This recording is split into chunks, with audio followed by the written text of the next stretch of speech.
So first of all, silly question really, how long have you been a Derby fan for?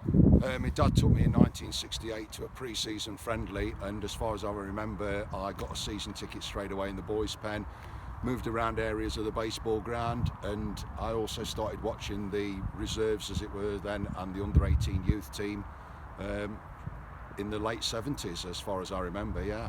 Okay. You seem to come to a lot of academy games, like you just mentioned.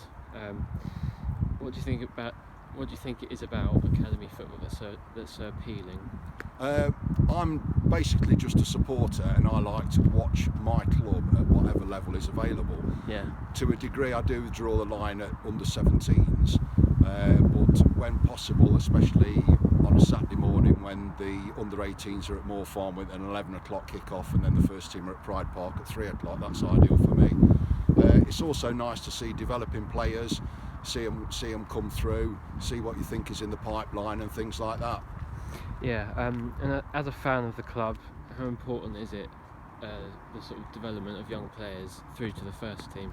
I think it's crucial now in the financial climate of football, especially at the moment as we're in the Football League Championship. When you're in the Premier League, the game's a bit awash with money, Mark, and it's a lot easier to sort of maybe buy players that are ready-made to fit into your squad.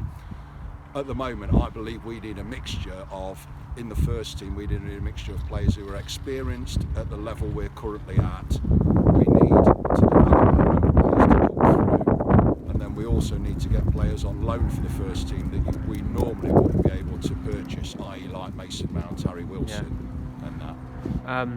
And then how refreshing is it to have someone in charge like Frank Lampard who then gives an opportunity to young players if they're good enough? I mean, I think the classic one is Jaden Bogle. Yeah. You know, and also Max Lowe to a degree. Max Lowe started really well in pre-season, then had a couple of difficult first-team games, and ultimately has now gone out on loan to Aberdeen. I think the Jaden Bogle one is interesting because ultimately it would have been a lot easier to just play Andre Wisdom, an experienced player, played at Liverpool and that, but he threw Jaden in and he's just totally justified his place in the team. And I think that gives a lot of boost to the other players at the academy that they see that. Yeah. The other thing we've also got is we've currently got 3 of our under 18 squad actually playing regular under 23 football, as in Lee Buchanan, Max Bird and Louis Sibley, which I think gives encouragement to the academy as well, to see that the progression is there. Yeah, and then just finally, obviously you mentioned Jaden Bogle there.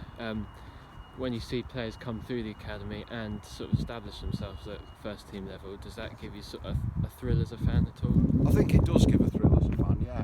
I think supporters are always happy to see their own players come through, and that's why the fans sing Mason Bennett is one of our own.